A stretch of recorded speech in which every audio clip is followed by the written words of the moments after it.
Everyone, कैसे हो आप सब लोग। तो आज हमारा टॉपिक है पुष्प पादपों में लैंगिक जनन। हमने चैप्टर स्टार्ट कर दिया था ये वाला, ठीक है। तो इसके 3 पार्ट अब हमने कवर कर लिए थे, ये पार्ट हमारा चौथा है, ठीक है। तो आप पहले तीनों पार्ट को देखना, फिर आपको समझ में आएगा, ठीक है। तो आज हमारा यही टॉपिक पढ़ेंगे कि पुष्प पादपों में लैंगिक जनन कैसे होता है, पादपों में लैंगिक जनन कैसे होता है, उनमें फल का विकसित कैसे होता है, फल विकसित कैसे होता है, उनमें बीजों का निर्माण किस तरीके से होता है, कौन सा भाग क्या कार्य करता है, यही आज हम पढ़ने वाले हैं, ठीक है। पुष्प कितने प्रकार के होते हैं। पुष्प जब जनन संरचना एक ही पुष्प में उपस्थित होती है तो उसे हम द्विलिंगी पुष्प कहते हैं। जब जनन संरचना या नर जनन अंग और मादा जनन अंग अलग अलग पुष्पों में उपस्थित होते हैं तो उन्हें हम एकलिंगी पुष्प कहते हैं। तो वही सारी चीज़ें आज समझने वाले हैं। ये टॉपिक बहुत ही ज़्यादा इम्पोर्टेंट होने वाला है, इसीलिए आप वीडियो को पूरा देखना है और नोट्स बनाते हुए चलना है, ठीक है बच्चों। मैंने इससे पहले वाले सारे वीडियोस प्लेलिस्ट में डाल दिए हैं, तो आप वहाँ से देख लेना। पहले उनके नोट्स बनाना, फिर ये बनाना, ठीक है। देखो बच्चों, हम आपके लिए इतनी मेहनत करते हैं तो आपका भी फ़र्ज़ बनता है कि आप पढ़ो, अच्छे से पढ़ो। हम आपसे कोई फ़ीस नहीं ले रहे, हर चीज़ आपको फ्री में दी जा रही है, ठीक है। और चैनल को सब्सक्राइब करना और वीडियो को लाइक करना और कमेंट ज़रूर करना है, ठीक है। चलो स्टार्ट करते हैं। पुष्प पादपों में लैंगिक जनन। सबसे पहले आता है आवर्तबीजी। आवर्तबीजी क्या होता है? जब किसी पुष्प में या किसी फल में उसका बीजांड पूरी तरीके से कवर होता है, या फिर हम एक नॉर्मल भाषा में बोल सकते हैं कि हमें जब किसी फल को बाहर से देखने पर हमें उसका बीजांड या बीज नज़र ना आए तो वो उसे आवर्तबीजी पादप कहते हैं। आवर्तबीजी के जननांग पुष्प में पाए जाते हैं। पुष्प के मुख्य 4 भाग होते हैं। पुष्प के जननांग किसको बोल रहे हैं? नर जनन अंग और मादा जनन अंग को सम्मिलित रूप से जननांग बोला जाता है। इसके मुख्य 4 भाग होते हैं। बाह्यतल पुंज, पुंकेसर, स्त्री केसर, पुष्प जननांग है जिसमें जनन कोशिकाएं पाई जाती है जो जननांगों का निर्माण करती है, या नर जनन कोशिका और मादा जनन कोशिकाओं का निर्माण करती हैं। अब आता है एक लिंगी पुष्प। एक लिंगी पुष्प क्या होता है? जिसमें या तो नर जनन अंग उपस्थित हो या केवल मादा जनन अंग उपस्थित हो। इन दोनों में से जब एक उपस्थित होता है तो उसे हम एक लिंगी पुष्प कहते हैं। जब पुष्प में केवल एक जननांग पुंकेसर अथवा स्त्री केसर हो ही उपस्थित होता है तो उसे पुष्प को एक लिंगी पुष्प कहा जाता है। या तो केवल पुंकेसर उपस्थित हो या स्त्री केसर उपस्थित हो, इन दोनों में से एक ही उपस्थित होना चाहिए जब भी हम उसको एक लिंगी बोलेंगे। जैसे पपीता, तरबूज आदि। उभयलिंगी क्या होता है? जब पुष्प में स्त्री केसर या पुंकेसर दोनों उपस्थित हो। उभयलिंगी को हम द्विलिंगी भी बोल सकते हैं। कभी कभी द्विलिंगी भी शब्द से पूछा जा सकता है। इनकी डेफिनेशन एग्जाम में पूछी जा सकती है, ठीक है, ओके। जब पुष्प में स्त्री केसर एवं पुंकेसर दोनों उपस्थित होते हैं तो उन्हें उभयलिंगी पुष्प कहते हैं, जैसे गुड़हल, सरसों आदि। पुंकेसर नर जननांग हैं जो परागकण बनाते हैं। ये प्राय पीले रंग के होते हैं। पुष्प को छूने पर हाथों पर पीले रंग का पाउडर सा लग जाता है, वे परागकण ही होते हैं। जब हम सरसों के फूल आते हैं, सरसों का फूल सबने देखा है, सरसों का फूल आता है, जब वो फूल खिलता है तो ऊपर ही ऊपर एक बिल्कुल बारीक बारीक से लगे होते हैं पीले रंग के। वो क्या करते हैं? हवा के माध्यम से उड़ के एक जगह से दूसरी जगह पर या एक फूल से दूसरे फूल पर चले जाते हैं, ठीक है। तो वही जो पीले रंग की जो संरचना होती है उन्हीं को हम परागकण बोलते हैं।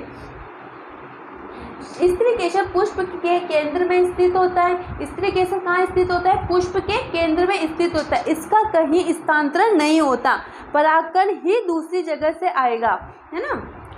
तथा ये मादा जननांग कहलाते हैं। स्त्री केसर के 3 भाग होते हैं।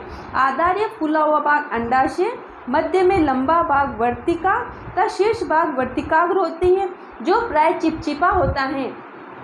अंडाशय में बीजांड होते हैं तथा प्रत्येक बीजांड में एक अंड कोशिका होती है जो अंडाणुओं का निर्माण करती है। परागकण द्वारा उत्पादित नर युग्मक अंडाशय कोशिका मादा युग्मक से संलयित हो जाता है और कोशिकाओं में निषेचन युग्मनज का निर्माण हो जाता है। ठीक है, तो ये किस तरीके से संपन्न होता है, चलो आइए देखते हैं ना। देखो, ये हमारी अंड कोशिका हो गई है ना, यहाँ से हमारी एक अंड कोशिका होगी। ठीक है, ये हमारा अंडाशय होगा, है ना। इसमें एक केंद्रक होता है ना। ये यहाँ पे जो ए होती है ऊपर होती है वर्तिकाग्र, ये होती है वर्तिका, ये होता है अंडाशय। वर्तिकाग्र क्या करती है, चिपचिपा तरल पदार्थ का स्रावन करती है। चिपचिपे तरल पदार्थ का स्रावन करती है। जब कोई परागकण इस पे आकर गिरता है, जब कोई परागकण इस पे आकर गिरता है तो इससे चिपक जाता है। तो तुरंत जब परागकण आता है तो इससे आगे चिपक जाता है। क्यों चिपचिपा पदार्थ का स्रावन करती है, क्योंकि जब कोई परागण आए तो इससे चिपक जाए, वो उड़कर कहीं दूसरे फूल पर ना जा पाए। अगर वो उड़कर कहीं दूसरे फूल पर चला गया तो इसमें परागण की क्रिया नहीं होती है। तो वो इसीलिए चिपचिपे पदार्थ का स्रावन करती है कि वो परागण आके इस वर्तिकाग्र से चिपक जाता है। जब परागण चिपकता है तो ये वर्तिका क्या करती है, एक पराग नली का निर्माण करती है, एक पराग नली का निर्माण करती है। इस नली के थ्रू ये परागकण अंडाशय तक, ये होगी अपनी पराग नली।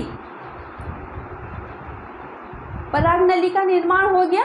ये पराग नली क्या करती है, इस पराग नली में से ये परागकण आता है और अंडाशय के अंदर जो केंद्रक है उससे फ्यूज हो जाता है। ठीक है, इसी क्रिया को हम निषेचन की क्रिया कहते हैं।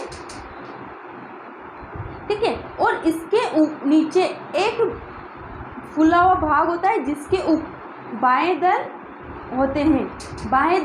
होते हैं और अंदर वाले दलपुंज होते हैं। ठीक है, और ये अपना अंडाशय होता है। जब निषेचन होता है तो जब जो युग्मनज बनाता है वो बीजांड का निर्माण करता है और ये अंडाशय जो क्या होता है धीरे धीरे फल का निर्माण करने लगता है। तो इसी प्रकार निषेचन की क्रिया संपन्न होती है। तो अब देखते हैं कि हमारे जो बाह्य दलपुंज है, पुंकेसर है, स्त्रीकेसर है, ये किस काम करते हैं और कैसे कार्य में भाग लेते हैं। ठीक है, तो अगला आता है अपना पुष्प के विभिन्न भाग एवं उनके कार्य। बाह्य दलपुंज, सबसे पहले आता है अपना बाह्य दलपुंज। यह पुष्प के सबसे बाहर की ओर स्थित होते हैं। ये कलिकावस्था में पुष्प भागों की रक्षा करते हैं। ठीक है, जब निषेचन हो जाता है तो जब कलिका का निर्माण होता है तो उसकी रक्षा कौन करता है, बाह्य दलपुंज। अगला है अपना दलपुंज। ये विभिन्न रंगों के होते हैं और परागकण के लिए कीटों को आकर्षित करते हैं। देखो, परागकण भी कई तरीके से होता है। ऐसा तो नहीं है कि परागकण सिर्फ हवा के द्वारा होता है। जैसे फूलों पर बहुत सारे कीट भंवरे बैठते हैं तो उनके पैरों पे ये परागकण चिपक जाते हैं। और बाह्य दलपुंज क्या होते हैं, रंग बिरंगे होते हैं। या दलपुंज होते हैं वो रंग बिरंगे होते हैं। तो वो उन कीटों को आकर्षित करते हैं। जब वो कीट आकर्षित होंगे तो वर्तिकाग्र पर बैठेंगे, तो जो उनके पैरों पर परागकण चिपके हुए हैं वो वर्तिकाग्र पर चिपक जाएंगे। वर्तिकाग्र चिपचिपा पदार्थ का स्रावन करती है, तो जो कीट के पैरों पे चिपके हुए हैं वो वर्तिकाग्र के पैरों पे चिपक जाएंगे और वहाँ से वर्तिका परागनली का निर्माण करते हुए उन परागकणों को अंडाशय तक पहुँचा देती हैं। जैसे बहुत सा परागण वायु जल के द्वारा होता है, स्तनधारियों के द्वारा होता है, तो परागकण भी बहुत तरीके का होता है। ठीक है, अब आता है पुंकेसर। ये पुष्प के नर जननांग हैं जो पुष्प के परागकोश में परागकणों का निर्माण होता है। जब पुंकेसर के परागकोश होते हैं तो उन परागकोश एक थैली नुमा संरचना होती है, उनमें परागकणों का निर्माण होता है। जब परागकण पक कर पूरी तरीके से परिपक्व हो जाते हैं तो ये परागकोश फट जाता है तो ये परागकण बाहर निकल जाते हैं और हवा के माध्यम से या किसी कीट के माध्यम से या जल द्वारा दूसरे पौधों पर स्थानांतरित या दूसरे पौधे पर जो पुष्प उपस्थित होते हैं उनमें स्थानांतरित हो जाता है। ठीक है, इस तरीके से ये पुष्प के मादा जननांग हैं जिनमें अंडकों का निर्माण होता है। स्त्री केसर में कहीं स्थानांतरण नहीं होता है, इसके पास नर जनन अंग ही या परागकण ही आता है। ठीक है, अब आता है स्वपरागण और परपरागण। ठीक है, स्वपरागण किसे कहते हैं? जब एक ही पौधे पर दो पुष्प लगे हो, है ना, दो पुष्प में जैसे एक में नर जनन अंग उपस्थित हो और एक में मादा जनन अंग उपस्थित हो, लेकिन दोनों पुष्प एक ही पौधे पर होना चाहिए। जब उसी पौधे के दोनों पुष्पों में स्वपरागण की क्रिया संपन्न होती है तो उसे हम स्वपरागण कहते हैं। ठीक है, परपरागण में परागण की क्रिया किसी दूसरे पौधे पर जो पुष्प उपस्थित होता है उसमें संपन्न होती है। तो आइए देख लेते हैं इनमें क्या अंतर है। इसमें एक पुष्प के परागण उसी पुष्प या उसी पौधे के किसी अन्य पुष्प के वर्तिकाग्र पर पहुंचते हैं, है ना, आ गया ना समझ में। एक पुष्प के परागनली उसी जाति के किसी अन्य पौधे के पुष्प के वर्तिकाग्र पर पहुंचते हैं, इसीलिए ये स्वपरागण होता है और ये परपरागण होता है। इसमें परागणों के नष्ट होने की संभावना कम होती है।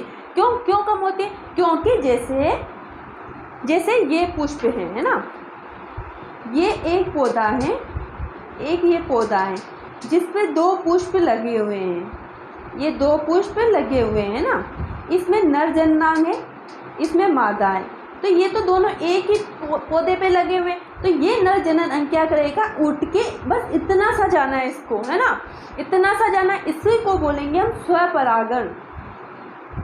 तो इसमें क्या होता है, इतना सा जाना है तो ये इजीली चला जाएगा, थोड़ी सी हवा चलते ये उठ के इधर चला जाएगा, तो इसके परागण के वेस्ट होने या नष्ट होने की संभावना कम हो जाएगी। और दूसरा होता है, ये एक पौधा है और ये एक पौधा है, इस पर जो पुष्प खिल रहा है और इस पर भी पुष्प खिल रहा है, इसमें नर है और इसमें मादा है। जब ये अलग अलग हैं और ये नर उड़ के इधर जाएगा तो ज़्यादा हवा की संभावना है, या कोई कीट बैठे या ना बैठे, और अगर तेज हवा चलेगी तो ये उड़ के दूसरी जगह भी जा सकता है। तो इसमें क्या होता है, परागकण के नष्ट होने की संभावना ज़्यादा होती है ना। तो स्वपरागण और परपरागण का मतलब समझ में आ गया। ठीक है, इस क्रिया में विभिन्नताओं की संभावना कम होती है। ठीक है, हमने मनुष्य में भी एक लैंगिक और अलैंगिक जनन पढ़ा था, है ना। अलैंगिक जनन में जिस प्रकार सिर्फ मादा ही एक नए संतान को जन्म देती है, तो उसी के हूबहू, है ना, मतलब उसी के समान संतान उत्पन्न होती है, उसमें विभिन्नताएं नहीं होती है। उसी प्रकार स्वपरागण में भी क्या होता है, उसी पुष्प का परागण उसी पुष्प के पर जाता है ना, उसी पौधे के पुष्प पर जाता है, तो इसमें विभिन्नताएं या नए जीन उत्पन्न नहीं होते हैं, जबकि इस क्रिया में विभिन्नताओं की संभावना बढ़ जाती है। तो आपको ये टॉपिक समझ में आया। पुष्प पादपों में लैंगिक जनन समझ में आया। पुष्प पादपों में लैंगिक जनन सिर्फ आवर्तबीजी पादपों में होता है, और आवर्तबीजी पादप किसे कहते हैं? ऐसे पौधे या ऐसे फल जिनका बीजांड हम बाहर से नहीं देख सकते, उनके ऊपर कवर लगा होता है, उसी को हम आवर्तबीजी कहते हैं।